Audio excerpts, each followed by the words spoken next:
Estás entrando en la última realidad con Chus JC.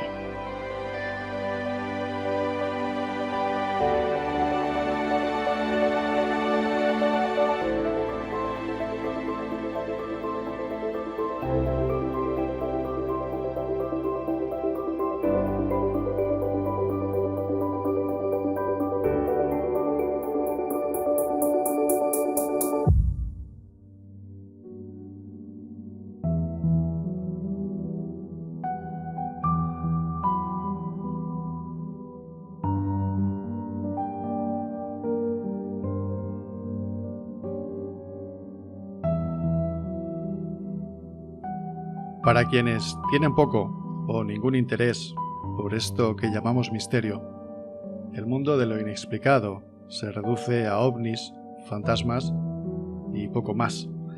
Sin embargo, son muchas las cuestiones que en todo o en parte constituyen un enigma.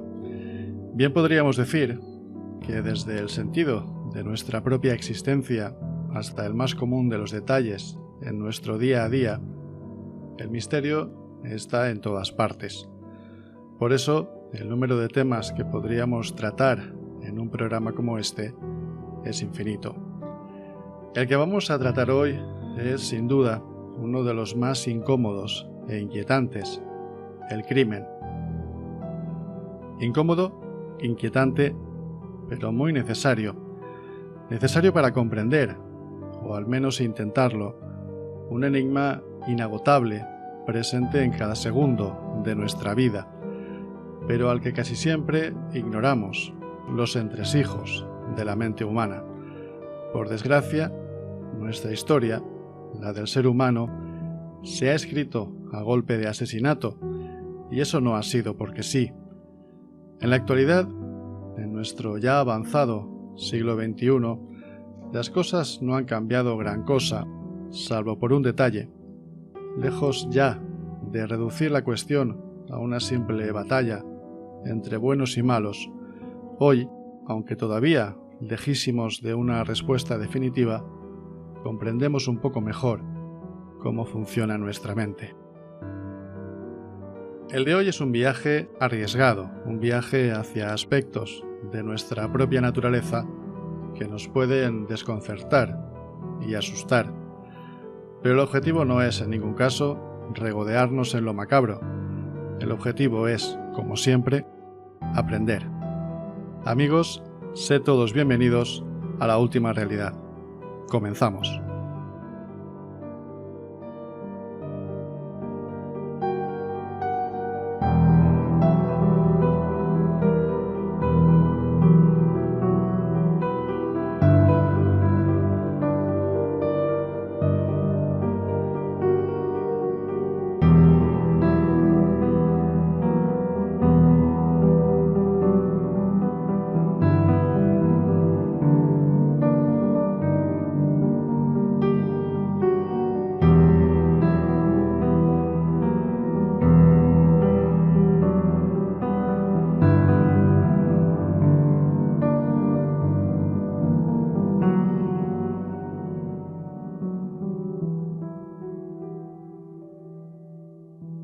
Lo que no me atrevería a pediros es que me acompañéis en este viaje sin antes pedir a alguien realmente capacitado para viajar por estos mundos de oscuridad, pedirle que me acompañe a los mandos de este programa. Verónica Cano, bienvenida a la última realidad. Buenas noches, Chus, ¿qué tal? Pues, como bien sabes, encantadísimo de que estés aquí. Hacía tiempo ya que teníamos prevista tu participación en la última realidad, que ya podemos adelantar que hoy es la primera vez, pero que va a ser recurrente en tu caso, que vas a venir aquí a contarnos algunos de esos expedientes que tú tratas, pero hoy lo que vamos a hacer es hablar un poco de criminología en general, aunque eso sí, antes voy a presentarte, aunque seguro que la mayoría, si no todos los oyentes, te conocen ya. Verónica Cano, trabajadora social, criminóloga, analista del crimen y divulgadora. También eres guía de Rutas del Misterio en Elche con Hispania Mágica, y hace muy poquito que ha salido a la luz un libro llamado Elche, Misterio, Leyenda y Tradición, del que eres coautora con Santi García y que está, pues eso, calentito todavía. Si te parece, aunque hoy no vamos a hablar de ese tema en concreto, pero sí que le vamos a dedicar los últimos minutos a que nos hables un poquito y sobre todo que nos digas cómo se puede conseguir y algún secretillo también, si te parece. Sí, claro. Como digo, hoy vamos a tratar temas generales, genéricos, acerca de ese mundo de la criminología tan oscuro, pero también tan apasionante. Y ya en futuros programas pues iremos hablando de casos concretos que sé que tienes infinito en tu archivo, y con ellos iremos aprendiendo. Pero si te parece, como en tu presentación he dicho que eres trabajadora social, creo que es una de esas profesiones que todo el mundo sabe más o menos qué es, pero que tendría muchas dificultades para definir qué es un trabajador social y qué hace exactamente. Bueno, pues un trabajador social en realidad está en contacto con personas. De hecho, es mi profesión de toda la vida. A ello me he dedicado y supongo que me dedicaré siempre, porque para mí las personas son lo más importante, ¿no? Y como trabajadores sociales que somos agentes de cambio. Y lo que buscamos siempre es que en la sociedad, entre las personas, siempre se establezcan vínculos saludables, ¿no? Y que aquello que no es saludable se pueda cambiar, ¿vale? Las personas tienen derechos y tienen que saber defenderlos, tienen que tener responsabilidad ante sus propios actos y deben asumirla. Y sobre todo debemos hacer ver al mundo que la diversidad existe, que no todos somos iguales, por supuesto que no. Entonces eso es un poco nuestra labor, porque en realidad todavía se nos sigue llamando asistentes sociales. De hecho, esa es la denominación que escucho todos los días 50 veces. Y no me molesta porque en realidad partimos de allí, ¿no? Esa es nuestra esencia y fue lo más primario a la hora de surgir, ¿no? Pero hemos ido evolucionando y en realidad somos agentes de cambio, agentes que somos capaces de hacer que el otro pueda modificar aquello que no es saludable para su existencia. Parece que nos toman como el objeto de la administración que se destina única y exclusivamente a otorgar ayudas, ¿no? Y así se nos ha vinculado durante prácticamente toda la existencia, sobre todo en un estado como el nuestro, que es bastante paternalista en ese sentido. Entonces prácticamente se nos ha asociado a eso, pero somos muchísimo más, Chus, pero un montón más, y estoy segura de que la gente entenderá esta definición que os hago esta noche.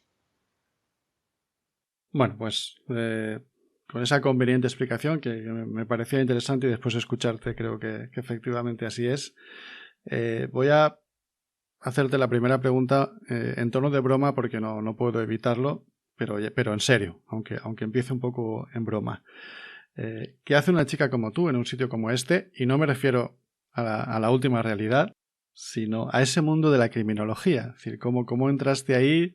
¿Es una vieja vocación? ¿Qué pasó para meterte en un mundo que entiendo, y lo iremos profundizando, pues que está lleno de oscuridad y de terrenos muy pantanosos, ¿no? ¿Cómo fue eso? Pues a ver, si partimos de todo lo que os he explicado hace un momentito, en realidad los trabajadores sociales somos profesionales que estamos en contacto con las personas, ¿no? Y prácticamente esa es nuestra característica primordial. Estamos ahí en contacto con la realidad, buscamos la prevención, trabajar con las personas, trabajar sus dificultades, sus carencias, es decir, contacto puro y duro con la realidad social. Pero claro, en esa realidad social también hay delito, no lo podemos obviar. y ya no el delito de sangre al que estamos absolutamente acostumbrados gracias a los medios de comunicación, ¿no? Hay muchísimo más, ¿no? El comportamiento humano en sí mismo es absolutamente fascinante. El cómo podemos llegar a hacer ciertas cosas o ciertas otras en función del contexto, las influencias, de los factores, de todo cuanto nos rodea.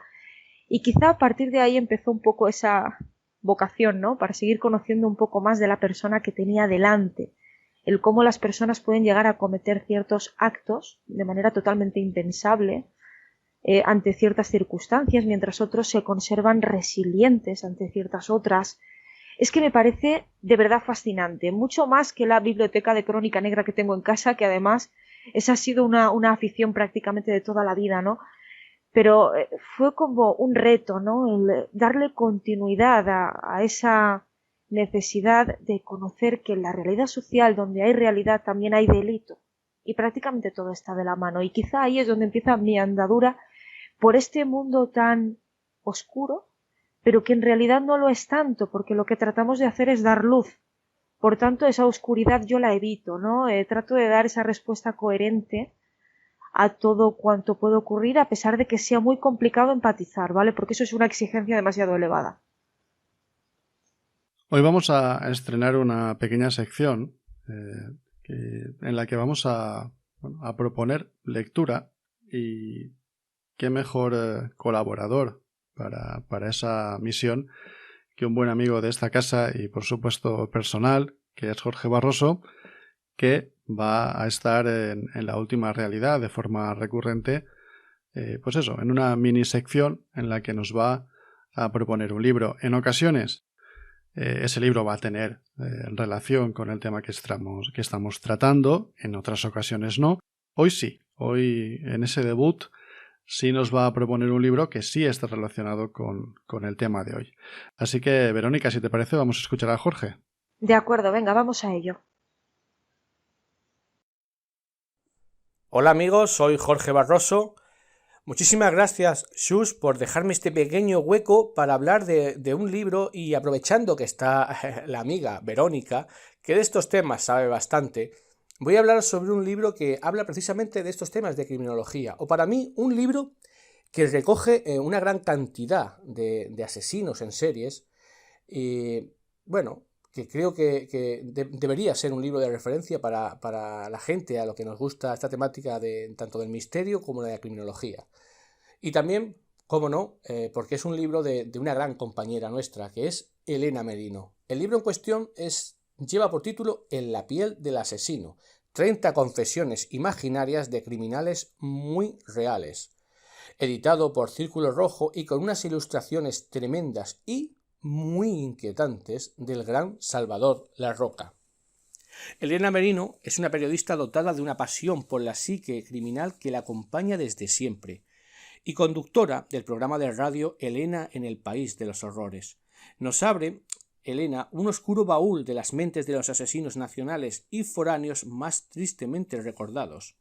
Meticulosas descripciones de los crímenes, acompañadas de las recreaciones de sus propias palabras, basadas en los personajes reales, y, como he dicho, coronadas por las fascinantes ilustraciones del gran Salvador Larroca. Este libro es todo un festín para intelectos hambrientos y dispuestos a desafiar su paladar.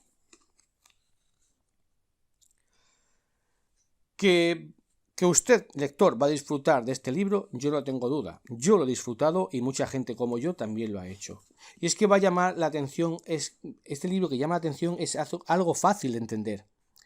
La mente humana es un completo misterio que cada vez que conseguimos entender algo de ella, se nos abren un montón de puertas sin explicación. Y para eso existen personas como la invitada Verónica. Y es que entender el mundo de los asesinos en serie, podríamos decir que es casi imposible. ¿Cómo acercarse de una forma clara a este mundo o a ese mundo de lo que ocurre en esa piel de un asesino? Desde la antigüedad, Plauto, en su obra Asinaria, dijo aquello de el hombre es un lobo para el hombre. Sin duda este concepto no estaba basado en la idea del funcionamiento de las manadas de lobos, su estructura social y su interacción individual, y ni siquiera en los conocimientos actuales del funcionamiento de la psique humana. En realidad, tendría que haber dicho eso de el hombre es un hombre para el hombre. Sí, hubiese sido mucho más acertado. No es entendible en una sociedad como por ejemplo de los lobos el asesinato por el disfrute. El lobo mata para comer o para defender el grupo o las crías, pero jamás, jamás por diversión o por una necesidad de inferioridad insana.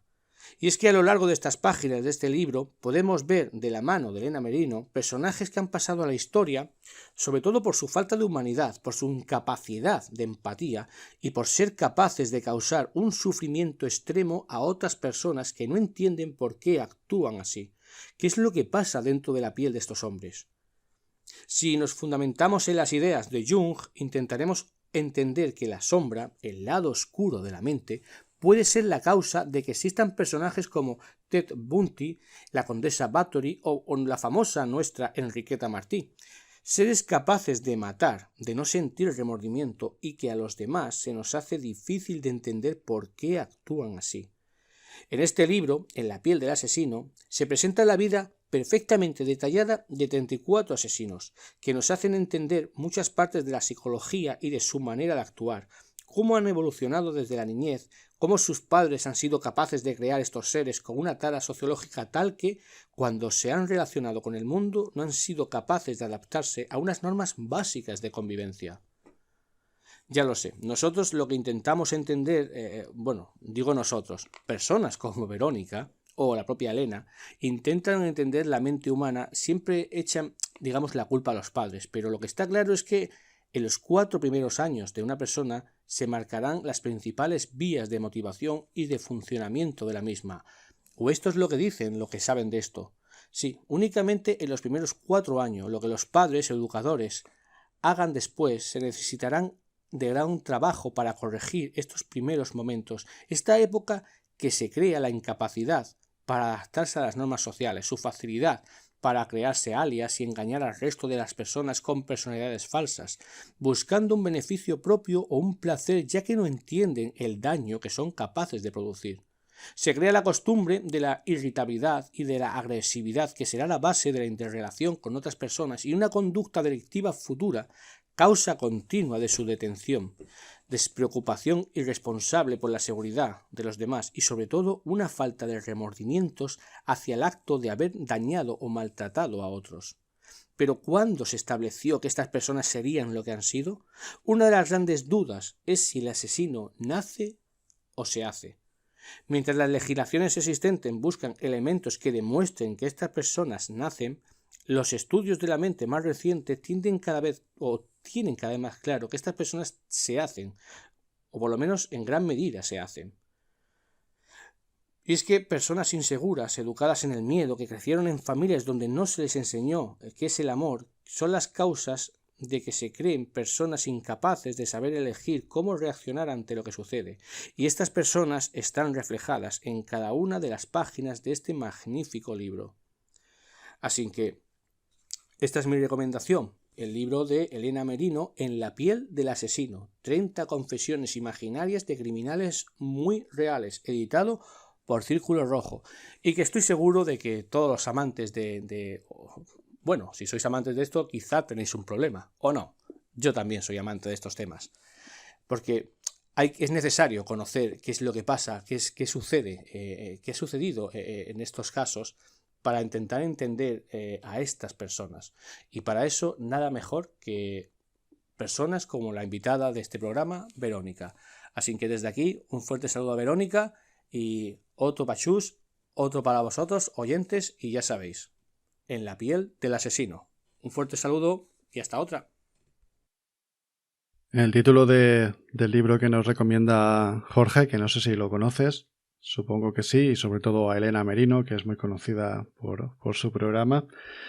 Pero ese título es precisamente, me imagino que te recuerda a lo que tú y los criminólogos tenéis que hacer cada vez que os introducís en un caso, que es poneros en esa piel del asesino, ¿no? Eso es. Además es un libro muy acertado, porque además es un libro que se divide por casos y cada caso a su vez en 3 partes. Es un libro muy interesante de la admiradísima Elena Merino. De verdad, un fuerte abrazo le mando desde aquí, porque es un libro hecho con cariño y con respeto hacia todo este tema que, bueno, pues ciertamente, y siendo un tanto oscuro, arroja bastante luz sobre las cuestiones.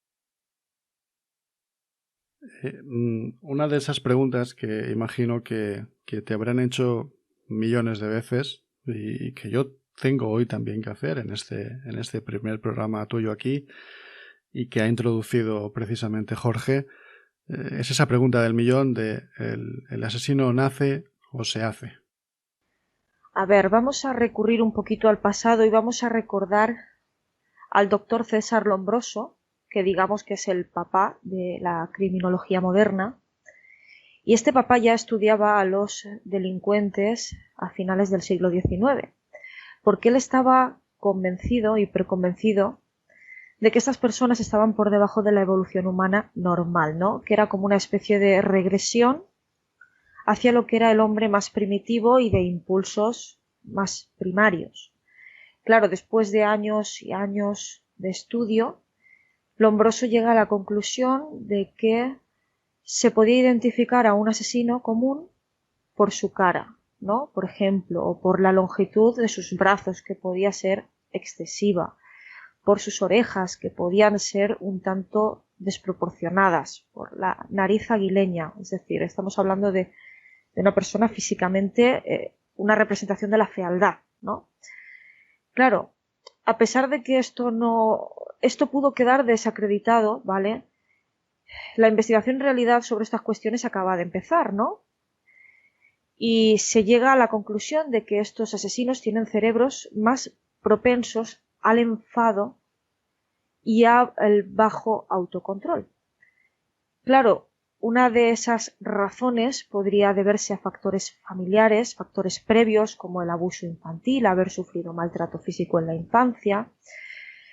Claro, si esto se ha producido, se puede producir un daño cerebral que conduce a que las personas puedan cometer ciertos actos. Claro, también se habla de factores ambientales que predisponen la comisión de crímenes, porque existe un cierto gen involucrado en el control de los impulsos. Pero claro, con ello volveríamos al principio de la conversación, ¿no? Su activación depende de lo que haya ocurrido en la infancia, como por ejemplo cuando existe maltrato. Por tanto, y a pesar de su existencia en sí mismo, si en la infancia un niño cualquiera se siente protegido, la posibilidad de convertirse en un criminal potencial, pues evidentemente disminuye a pesar de que exista una genética que predispone. Claro, por tanto, y si nos damos cuenta de todo este batiburrillo de cosas, volvemos siempre a la combinación, ¿no? La presencia de factores de riesgo precipita la comisión de actos violentos. Y eso, entre esos factores, pues está la familia, la escuela, el grupo de amigos o el barrio. Claro, si a todo ello sumamos los factores individuales, esos biológicos, esa genética que también está ahí, pues la combinación es brutal. ¿Qué quiere decir todo esto?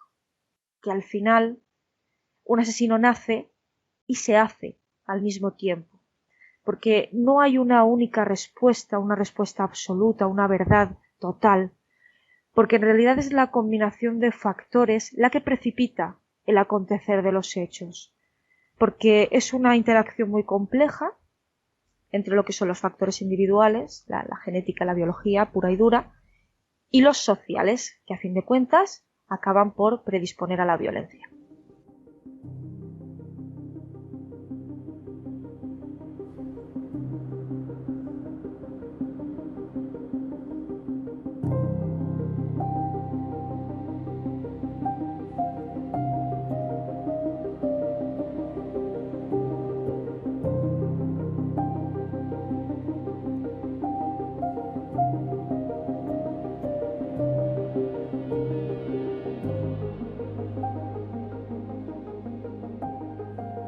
Estás escuchando La Última Realidad con Chus JC.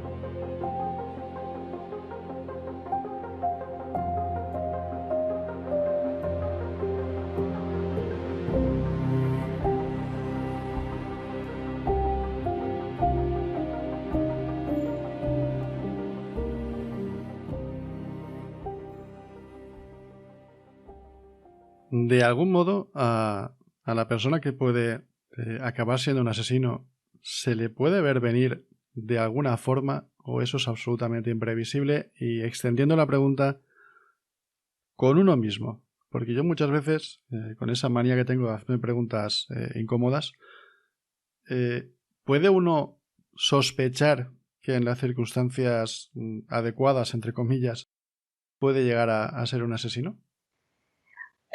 Cuando uno sospecha de sí mismo, ¿vale? Significa que ya está sometiendo a un juicio de valor ese comportamiento, lo está viendo como algo negativo y le preocupa. Una persona con la predisposición a cometer delitos en general no le preocupa, porque básicamente forma parte de su elenco de conductas aprendidas, que han formado parte de su familia, que han formado parte de su entorno, del barrio en el que vive. No se hace esas preguntas porque lo considera absolutamente normal. Forma parte de la comunicación familiar, por ejemplo, el comunicarse utilizando la violencia o el hecho de que haya habido violencia transmitida de padres a hijos. Forma parte de una habitualidad. No hay dudas al respecto. Cuando una persona se hace esas preguntas, básicamente es porque ya ha sometido a una valoración negativa, en este caso, ese posible comportamiento, esa pregunta absoluta que todo el mundo se hace alguna vez en la vida. ¿Y yo sería capaz de hacer tal o cual cosa? Si te lanzas esa pregunta, básicamente es porque has valorado ese comportamiento y seguramente lo has valorado de manera negativa. ¿A que sí, Chus? Sí, que no se me asusten los oyentes en ningún caso.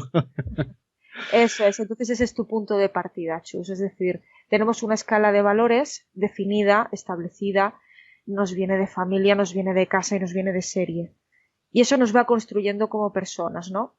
Los casos que se salen de lo normal, evidentemente, son los resilientes, es decir, aquellas personas que a pesar de que todos sus factores de su entorno son negativos, evolucionan favorablemente. Eso sería el resiliente, ¿no? Pero en nuestro caso, la escala de valores nos acompaña, ¿no? Entonces esa pregunta ya está valorada, ya está sometida a un juicio de valor negativo, por tanto, sabemos de antemano que no es correcto, ¿sabes? Tenemos la capacidad para discernir lo que está bien de lo que está mal. Y es ahí donde es evidente que no llegaríamos a esos puntos porque ya consideramos que no forma parte de nuestro elenco de conductas normal. Así todo, insisto un poco en esa dirección. Yo imagino que cualquiera de nuestros oyentes, y espero, pues no se ha planteado nunca matar. Pero yo insisto, la línea que separa que una persona piense yo jamás mataría a nadie, a no ser que fuera pues, lo típico en defensa propia o este tipo de situaciones, o por accidente, evidentemente, esa línea en la que uno tiene claro yo jamás mataría a alguien, ¿es tan gruesa como parece o puede llegar a ser delgada según las circunstancias o tiene que haber ese condicionamiento previo del que hablabas? En realidad estamos condicionados también a nuestro presente, ¿sabes? A pesar de que los factores influyen, ¿vale? Nadie puede decir de este agua no beberé, ¿vale? No podemos prometer de manera absoluta que eso no pueda ocurrir porque todo ser humano puede tener un momento de flaqueza, por decirlo de alguna manera, en su vida y tener un bajo control de impulsos, derivado seguramente de alguna situación que no puede controlar, por supuesto. Porque si una persona ha llevado una conducta, te diría intachable, ¿vale? Quizás sea un adjetivo demasiado exagerado, ¿no? Pero si ha llevado una conducta dentro de los parámetros de la normalidad social, por decirlo de alguna manera, ¿vale? Las cosas que están bien o están mal vistas dentro de la sociedad occidental, ¿vale? Si ha llevado un camino acorde a todo aquello que parece que está bien socialmente y es bien visto y todo funciona, las posibilidades evidentemente son bastante escasas de que esa persona pueda tener un bajo control de impulsos, pero no se puede decir de este agua no beberé porque todo es posible en la vida. La mente humana es un absoluto misterio. Todo puede pasar. La persona que tiene intención de matar, el hecho de que haya un castigo, en este caso por las leyes pues que rigen en cada lugar, llega realmente a evitar que esa persona tome su decisión o o cuando uno está decidido a matar no se atiene ni tan siquiera a las consecuencias, o depende de casos? Claro, depende de casos y sobre todo depende de la mente que tengamos detrás de todo esto, porque por ponerte un ejemplo, los psicópatas tienen una mente muy ordenada en ese sentido, ¿no? Por supuesto que temen a las consecuencias, pero son lo suficientemente inteligentes como para burlarlas, porque tal es su bajo nivel de empatía que en realidad les importa muy poco el sufrimiento ajeno, ¿no? Y ahí se diferencian bastante en lo que es el sociópata común, la persona que es incapaz de adaptarse a la norma social, que es que le da absolutamente igual lo que digan las leyes, porque hay personas que convierten la entrada y salida en prisión o la ida y venida de juicios en una forma de vida, porque no son capaces de discernir que hay cosas que no se deben hacer, ¿no?, para asegurar la adecuada convivencia entre las personas. Entonces, date cuenta de esa diferencia entre ambas cosas. Claro que la consecuencia se teme, de hecho, bueno, pues muchos de ellos dirán que ven con muy malos ojos a la policía, pero tampoco les importa la consecuencia porque lo han convertido en un modo de vida, ¿sabes? Entonces, bueno, en ocasiones la justicia hace su papel disuasorio, en otras ocasiones, pues evidentemente no. Seguramente el papel disuasorio funcione perfectamente con las personas que están adaptadas a la sociedad. Es decir, ahí justo en ese momento es cuando esa función preventiva de nuestra justicia funciona a la perfección, que es evitando, ¿no?, que sucedan ciertas cosas. Hay una cuestión que me parece inquietante. A lo mejor la exagero, seguramente sí, y es por qué, y sobre todo de ello nos ha dado muestra el cine, por qué el malo malísimo a veces cae tan bien o despierta tanta fascinación. Seguro que los oyentes inmediatamente están pensando en el famoso Aníbal Lecter del Silencio de los Corderos, secuelas, precuelas. ¿Por qué despierta esa fascinación? A lo mejor no somos tan buenos como pensamos, o tal vez es una forma de dejar en el terreno de la ficción ese lado oscuro que tenemos todos. Pues, a ver, en realidad la fascinación viene generada por esa personalidad arrolladora que tienen los psicópatas. Porque seguramente habrás escuchado 1.000.000 de veces lo del asesino siempre saludaba. Es decir, se produce un crimen, ¿no?, y alguien sale en televisión, el vecino, pues yo no había oído nada porque era una buena persona y a mí siempre me saludaba. Pues justo estamos hablando de esto, ¿no? El verdadero psicópata es aquel que cae estupendamente ante el entorno. Es un psicópata integrado, es un concepto que existe y que además los oyentes pueden buscar. El psicópata integrado cae bien por excelencia. Tiene su espacio a nivel social, su reconocimiento. Y ya no solo eso, sino que la gente le parece una absoluta desfachatez que esa persona pueda ser acusada de ciertas cosas. Y es básicamente por eso, porque tienen esas técnicas de comunicación, son personas seductoras, como te decía, piensan mucho en lo que hacen, son organizados, meticulosos en sus actos, son personas que saben rodearse muy bien de aquellos que les pueden defender. Claro que otra cosa muy distinta es la hibristofilia, que es el amor que despiertan los asesinos, ¿no? Cómo a veces un asesino estando en prisión recibe cartas de amor de fans, ¿no? Y dices, ¿cómo una persona con determinadas características o que ha hecho determinada cosa, cómo ha podido despertar semejante fascinación, ¿no?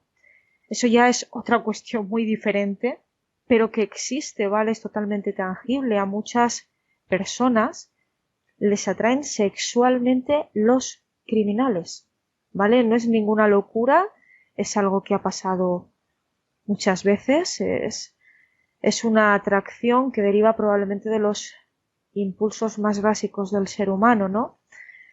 Cuanto menos inquietante. Para los que no estamos metidos a tu nivel, aunque nos interese el tema, y no sé si incluso para vosotros, que andáis metido en ello, muchas veces hay conceptos que son muy complicados de discernir, que se solapan, y me estoy refiriendo a trastorno, enfermedad. Muchas veces no sabemos cuándo llamamos enfermo a un criminal, a un asesino. En definitiva, no sabemos muy bien cómo discernir si tiene que ir a prisión o si tiene que ir a un hospital psiquiátrico. Yo creo que eso socialmente es muy... A mí desde luego me cuesta, y eso que es un tema que me interesa, pero que ves que genera mucha confusión. Y yo a ti también te he escuchado hablar de ese tema, decir, no son enfermos, hablando de ciertos casos. Sí. Cuando hablamos de enfermos, cuando hablamos de trastornos que no podemos calificar como enfermedad, ¿cómo es todo eso? Que a mí me parece realmente confuso. Pues a ver, es cierto, ¿vale? Que muchas veces a nivel conversacional utilizamos la palabra trastorno o enfermedad casi que de manera deliberada, ¿no? Hacemos alusión a una cosa u a otra y en cierto modo pues crea confusión, al menos dentro de lo que es la medicina puede resultar incluso aberrante hablar de una cosa o de otra, ¿no? Entonces, vamos a asentarnos en lo que es la criminología o el comportamiento humano en sí mismo, ¿no? Y vamos a entender lo que es trastorno como el trastorno de la personalidad, ¿no? Hay una alteración en el funcionamiento de la persona, una alteración en su funcionamiento social, ¿vale? Su pensamiento, sus emociones pueden estar un tanto alterados, debidos especialmente a factores contextuales, ¿vale? Cosas que le rodean, aunque probablemente haya algo biológico que lo, digamos, detone. Claro, esto difiere mucho de lo que es la enfermedad mental en sí misma, ¿no? Prácticamente vamos a dar el salto a lo que es una esquizofrenia, ¿no? Que produce alucinaciones, date cuenta, hay algo en la mente de la persona que funciona mal y que necesita una medicación, ¿vale? Estoy segura que entiendes y que los oyentes también están entendiendo esa diferencia, ¿no? Por eso muchos de ellos no pueden ser considerados enfermos, porque son conscientes absolutamente de lo que hacen y lo hacen con todo su estómago. Un esquizofrénico, ¿no? Que por ejemplo puede tener una cierta alucinación, lo que son las alucinaciones auditivas, alucinaciones visuales, esas voces que te dan órdenes para que hagas cierta cosa. Estamos hablando de una persona enferma. No puede controlar ese aspecto, ¿no?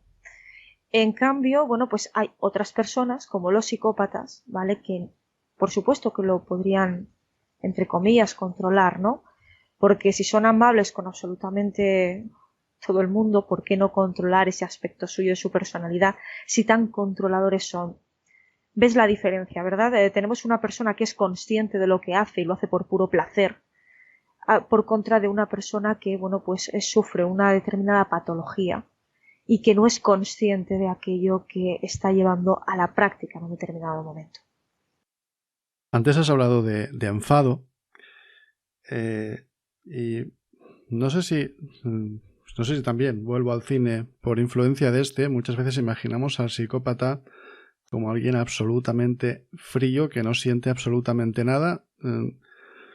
Se mata a veces con frialdad absoluta o siempre hay un sentimiento, aunque se desarrolle de una forma que a las personas normales, entre comillas, nos puede parecer extraño. Hay siempre enfado o hay siempre miedo, por ejemplo, que me interesa también mucho ese concepto, ¿no? Cuando está el miedo detrás del asesinato, si es que lo está. ¿Existe el asesino frío absoluto que le da absolutamente igual, que no hay nada detrás, simplemente lo disfruta y ya está? Eso es, y existe. Esas mentes enfermas están en nuestra sociedad y además resalto, ¿vale? Para que el oyente no piense que todo psicópata es asesino. Hay psicópatas hasta comprando el pan. Siempre lo diré, hay psicópatas integrados en todas partes. Son personas que caen bien a muchas y sin embargo a otra le pueden hacer la vida absolutamente imposible, ¿vale? Para que veáis la diferencia. A veces hay psicópatas en el trabajo, psicópatas en el colegio, psicópatas en nuestra propia familia. Puede haber psicópatas integrados en todas partes. Y sí hay personas absolutamente frías que puedan cometer actos de manera totalmente fría y sin tener más sentimiento que el placer absoluto que puedan llegar a sentir cuando cometen ese acto, es decir, esa felicidad, esa satisfacción después de haber cometido el objetivo. Claro que es posible, Chus, por supuesto. La criminología, como decíamos antes, os obliga a empatizar con el asesino, que suena fatal, pero es lo que tenéis que hacer, ¿no? Tenéis que meteros en su mente, en su piel, ¿no? Como decíamos antes por el título del libro. Supongo que muchas veces, doy por sentado que muchas veces se confunde explicar o intentar comprender con justificar, ¿no? Yo creo que esa es una batalla que los criminólogos tenéis, porque muchas veces os critican es que estáis justificando al asesino cuando realmente no es así.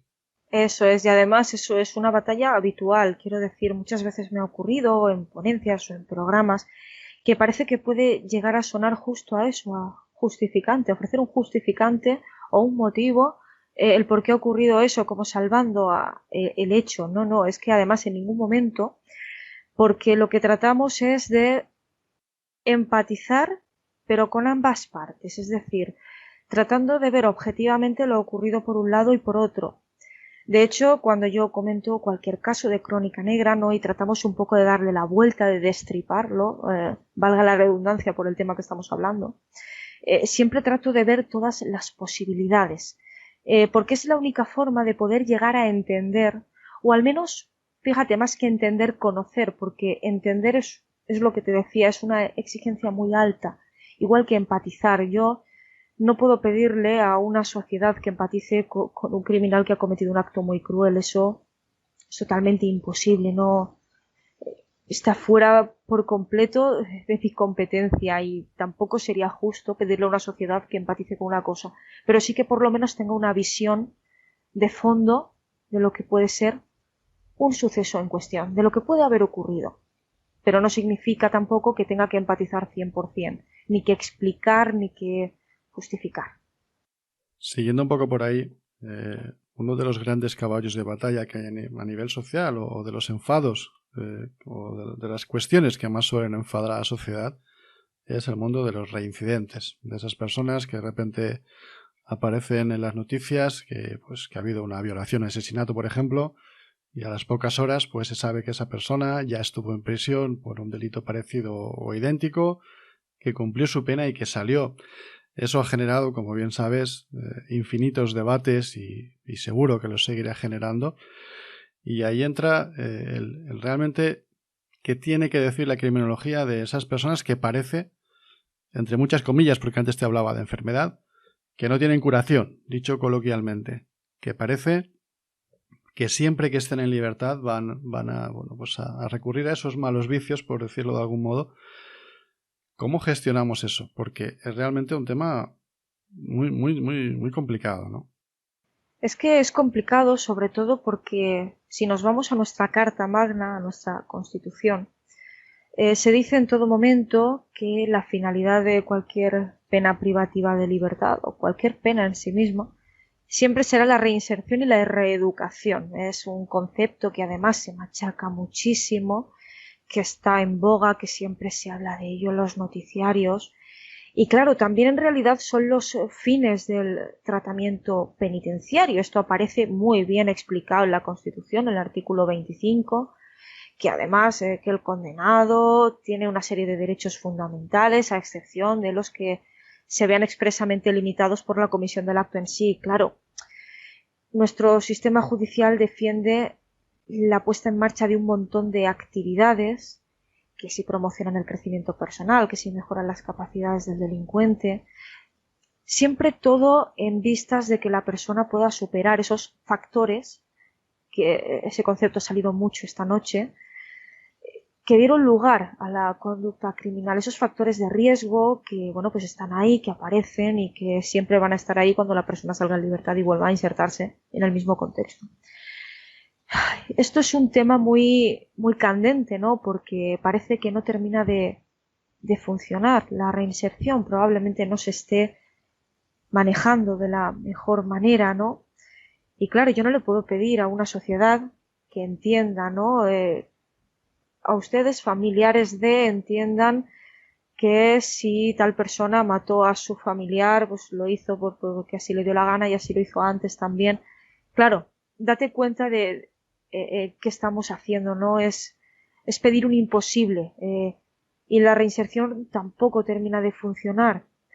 Por tanto, fíjate que ahí me quiero poner más en el papel también de las familias y ponerme en sus zapatos, porque es muy complicado darle una explicación a todo esto, porque la reinserción y la reeducación está ahí, pero no se trabaja adecuadamente. Y fíjate que sería uno de los de los fundamentos de nuestra profesión como criminólogos, ¿no? Que no se está trabajando o incidiendo ahí en los factores de riesgo de familia o de contexto. De hecho, vamos a recordar un caso que me viene a la mente porque además hace poco lo sacamos en un programa, Sandra Palo, aquella joven de Getafe que fue asesinada por un grupo de menores, ¿no? Los menores, bueno, pues gozan de bastante indemnidad en España por la ley del menor. Y para colmo siempre fueron y han sido y serán delincuentes en potencia, ¿no? Entrada y salida de la cárcel continua. Hay algo ahí que no funciona. ¿Recuerdas este caso, Chus? ¿Te acuerdas? Sí, sí, por supuesto. Uno de esos casos terribles, ¿no? Lo que pasa es que yo siempre, un poco haciendo la broma, no sé si procede con estos temas, pero digo que las condenas se hacen con calculadora y de hecho de algún modo es así, ¿no? En función de los delitos se van sumando años o condena y tal y como tú estás planteando el tema de la reinserción, lo que yo no acabo de entender, y corrígeme porque a lo mejor se está haciendo y yo no me he enterado, pero que un delincuente, sobre todo cuando son personas muy peligrosas y sobre todo con la posibilidad de reincidir, cumpla una condena, es decir, ahí tendríais que entrar personas como vosotros no se puede nunca certificar porque además sería una responsabilidad inmensa, pero el hecho de que una persona haya cumplido una condena no garantiza que... En absoluto. En absoluto, no garantiza en absoluto que esa persona no vuelva a delinquir posteriormente. Porque, claro, entonces nos atenemos al fin de la pena de la represión y ya está. Es decir, no estamos enseñando. No estamos siendo agentes de cambio. Volvemos al principio. Luego la persona sale, se vuelve a insertar en su contexto y vuelve a empezar. Porque si la persona vivía en un contexto de exclusión social y no se ha trabajado adecuadamente determinados factores, pues volvemos a la puesta en práctica de el primero de los delitos, volverá a robar para sobrevivir, volverá utilizando esa forma de vida, ¿sabes? Entonces, todo eso se mantiene porque no se trabaja, o al menos considero yo desde mi punto de vista, porque la reinserción es un camino por recorrer, porque aparecen las leyes muy, muy, muy bonito, pero es algo que se tiene que machacar. Y además con mucha cautela, porque también tenemos que ponernos en la piel de las familias. Y si me permites un apunte, yo creo que en estos casos, que además tú has explicado muy bien, explicándoselo también a la ciudadanía, que muchas veces nos tratan como niños, como digo yo, porque a veces hay que reconocer que esto es difícil y abiertamente decir, lo estamos intentando, pero comprendan ustedes que no podemos dejar a una persona en la cárcel para toda la vida y que tenemos que intentar sacarla de ahí, pero explicarlo y sobre todo avanzar, ¿no? Yo, por eso te decía, no se echa mano de personas como tú y como otros compañeros para evaluar a esas personas. Eso es. A mí no me consta. No, además tienes razón, porque además la criminología es una ciencia multidisciplinar que tiene sus herramientas de trabajo para evaluar ciertas cuestiones como el riesgo. Fíjate, algo tan simple como eso da muchísima información. Y claro, evidentemente, pues hay veces que las cosas no se trabajan de la mejor manera.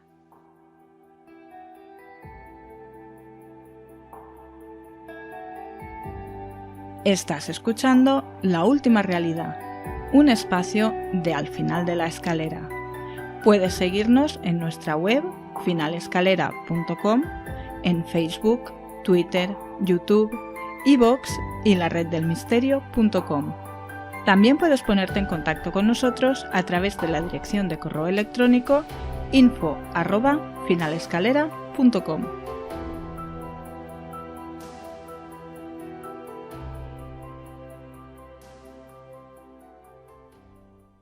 Como estamos ya entrando en la recta final, te voy a hacer una pregunta que además también es un poco personal, porque yo en alguna ocasión, sin tener ni mucho menos tus conocimientos ni tan siquiera acercarme, he escrito algún artículo sobre algún caso de asesinato y tal, y reconozco que es algo duro. Es decir, cuando tú te pones a revisar documentación, muchas veces incluso fotografías, ¿qué te voy a contar?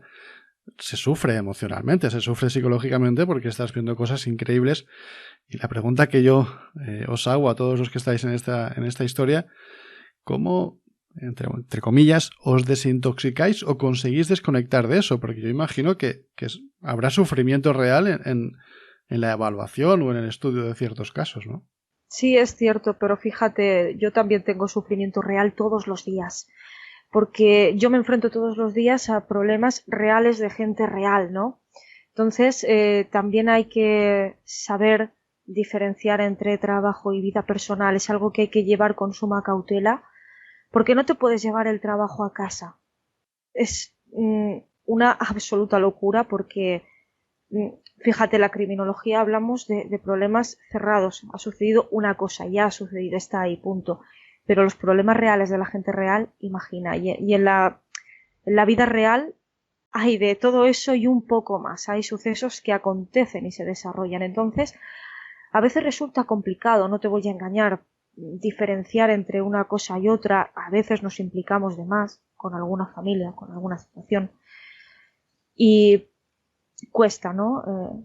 Se crea vínculo, es inevitable. Pero ya te digo que hay que tomarlo todo con muchísima cautela y sobre todo respeto hacia el otro. Es decir, saber ponerse en su piel. Bueno, Verónica, yo creo que el mundo criminología lo vamos a dejar aquí. Lo que sí que, como hemos adelantado antes, vas a regresar de vez en cuando a contarnos algún caso y cada uno de esos expedientes pues nos ayudará a ir entrando en diferentes cuestiones, algunas que ya hemos tratado hoy, otras que serán nuevas y sobre todo entrar más en profundidad. Pero vamos a salir de esta oscuridad, si te parece, en esta recta final y vamos ya a hablar de ese libro, tal y como adelantamos. Elche, Misterio, Leyenda y Tradición. Lo has escrito conjuntamente con otro buen amigo, que es Santi García, y que me imagino que tendrá bastante que ver con esa actividad que tanto Santi como tú hacéis de las rutas misteriosas, ¿no? De contar esas otras historias. Cuéntanos un poquito cómo surgió esa idea y cómo va todo. Pues a ver, en realidad el confinamiento fue muy largo, absolutamente largo, y aquí es donde parten un poco las ideas, ¿no? Yo siempre he estado muy interesada en poner sobre papel todo cuanto me han ido contando mi familia, mis abuelos, conocidos, ¿no? Hay historias, tradiciones, cosas que se han perdido, se han difuminado, hay cientos de versiones. Pero en realidad nunca me había atrevido, eso ha sido un poco gracias al compañero Santi, que me decidí a lanzarme a la piscina y a poner en común con él todas esas historias que en combinación son las que sacamos a las calles y las que hacemos recordar a la gente. Porque, bueno, pues aquí en Elche es muy complicado mantener este tipo de actividades en el sentido a nivel cultural, ¿vale? Siempre ha habido una cierta reticencia. Entonces, en cierto modo, es una especie de homenaje, ¿no? A todo eso que se sabe, que ha ocurrido, que está ahí, pero que en realidad no había un trabajo pionero que lo pusiera sobre la mesa. Y es un poco un homenaje a todas esas historias que no tienen que perderse, tienen que continuar de abuelos a nietos otra vez. Adelanto también que dentro de algún tiempo, no sé cuánto, echaremos mano de agenda. Santi y tú también tenéis que venir aquí para hablar con un poquito más de profundidad de esa obra, pero para aquellos oyentes que estén interesados en adquirir el libro, que seguro que los hay, ¿cómo pueden conseguirlo? Pues ahora mismo pueden conseguirlo tanto por mi parte como por Santi, es decir, pueden escribirnos un correo electrónico a vcanoalarcon@gmail.com o a santigarcialorca78@gmail.com. Es decir, esos son nuestros dos correos, podéis escribir a cualquiera de los dos. Y si sois de Elche, ¿vale? Si la persona que nos está escuchando es de Elche, puede adquirirlo en Librería Mikado, que está en el barrio Altavix, o en Librería L'Extrem, que está en el barrio Sector Quinto. Eso aquí en la ciudad de Elche. Bueno, esas direcciones de correo las tenéis en la descripción del programa. Entréis desde donde entréis, las tenéis ahí para que os pongáis en contacto o con Santi o con Verónica. Además de eso, como he dicho, también organizas rutas del misterio allí en Elche y dinos también cómo puede la gente apuntarse a esas rutas. Pues a ver, en mi caso las rutas se realizan en sábado, ahora mismo salvando las restricciones en buen horario, prácticamente horario tarde-noche. y pueden buscarnos en hispaniamagica.es. Ahí tendrán a disposición en realidad 2 rutas, pero la que ahora mismo se está poniendo en marcha es Elche Mágico y Misterioso. Luego el compañero Santi, pues a través de Rutas Misteriosas, también realiza su ruta Elche Oculto. Es decir, son 2 rutas totalmente diferentes, no se parecen en nada. Perfecto, pues entonces lo ideal es que hagan las 2 y así tienen todo el panorama completo. Verónica, lo último antes de despedirte, ¿cómo puede la gente ponerse en contacto contigo? Bueno, ya has dicho el correo, pero me imagino que también en redes sociales, ¿no? Podrán ponerse en contacto. Sí, pueden perfectamente encontrarme a través de Facebook. De hecho, si introducen Verónica Cano Criminóloga, enseguida podrán dar conmigo. Es decir, es una página donde cuelgo absolutamente todo lo que hago y en todo aquello que participo. Muy bien, pues Verónica, muchísimas gracias por esta tu primera intervención en La Última Realidad, que será la primera de muchísimas, seguro. Ha sido un placer aprender un poquito contigo. La verdad es que me encanta cómo planteas estos temas, porque tal y como bien has dicho, arrojas luz en un mundo en el que obviamente parte de la oscuridad absoluta, y te agradezco mucho pues eso, que hayas estado aquí y sobre todo que vayas a regresar y que nos vayas a seguir pues mostrando ese mundo que, como decía en la introducción, lejos de regodearnos en lo macabro, para nada es esa nuestra intención. Lo que queremos es aprender. Muchísimas gracias y nada, que ya sabes que esta es tu casa. Muchísimas gracias también a ti por tenerme en cuenta, y ya te digo, de vez en cuando me pasaré por aquí para hablar con los oyentes. Muy bien. Bien, amigos, pues lo dejamos aquí.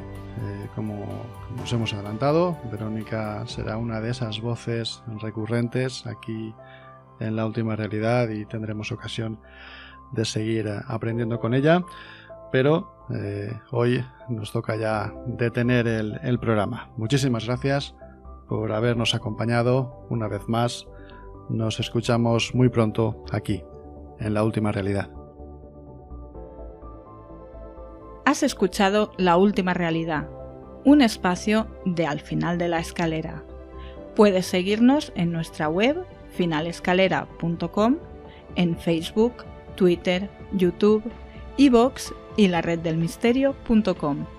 También puedes ponerte en contacto con nosotros a través de la dirección de correo electrónico info@finalescalera.com.